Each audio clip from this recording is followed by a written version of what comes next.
Okay, so now that you have identified the gifts of the Holy Spirit, let's talk about the actual confirmation. And one of the things that I said was that you're not going to go through confirmation alone. You will have a sponsor to guide you, and you will also have the saints. And what I want to do is spend some time talking about the sponsor requirements. So, for someone to be your sponsor for confirmation, they should be designated by you, the candidate. They can be designated by the parents or guardians or also the pastor.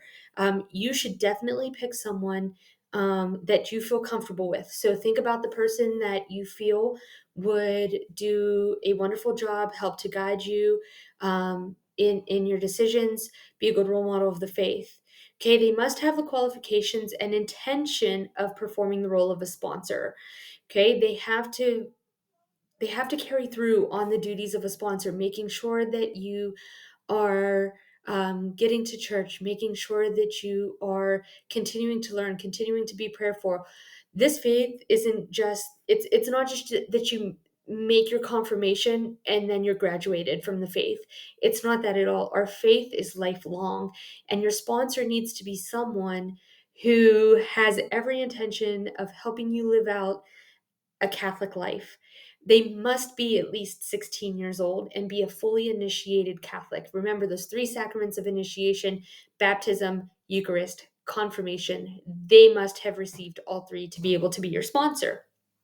They must also lead a life in harmony with the Catholic Church.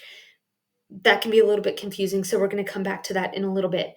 They cannot have received a canonical penalty.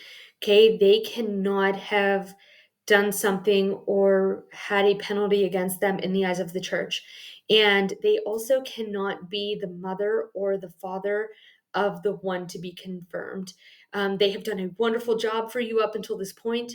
They have helped you to start this Catholic life of yours, but now it focuses on you. It shifts to you, and it is now your time to make this decision for yourself. So a mother or father cannot be a sponsor for a confirmation candidate. They have done a wonderful job. They have supported you up until this point. However, they cannot be a sponsor for you in confirmation. Okay, let's take a second and talk about what that means about leading a life of harmony. So they must be faithful to Sunday Mass and the reception of the sacrament. So it should be someone that consistently goes to church, a living witness to the Catholic faith. They should be a person of prayer. They've talked about it, they've spoken about it, they know how important prayer is. You should pick someone that has a very active prayer life. They should also be someone that's aware of our responsibility to follow Jesus in service to others.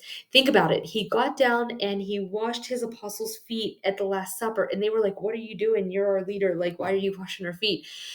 You need to pick someone who knows that responsibility that we have to serve others.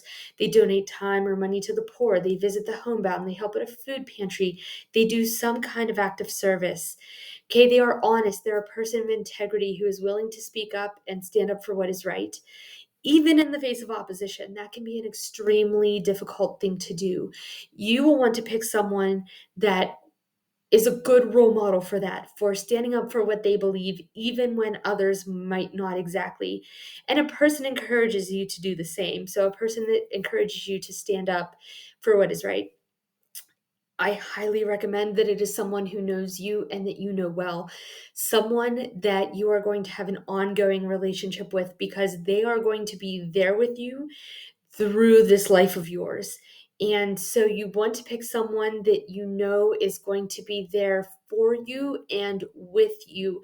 So I know that things may change later on, and but in this moment, at this time, someone that knows you well, that you are going to feel comfortable going and asking questions about the faith, um, helping you to discern your path in life. You should pick someone that you are going to feel comfortable with having those conversations, because you're going to have them with them. And it should be someone who's going to ultimately guide you in this life of faith. So, do you have someone in mind? Let us know on the next slide.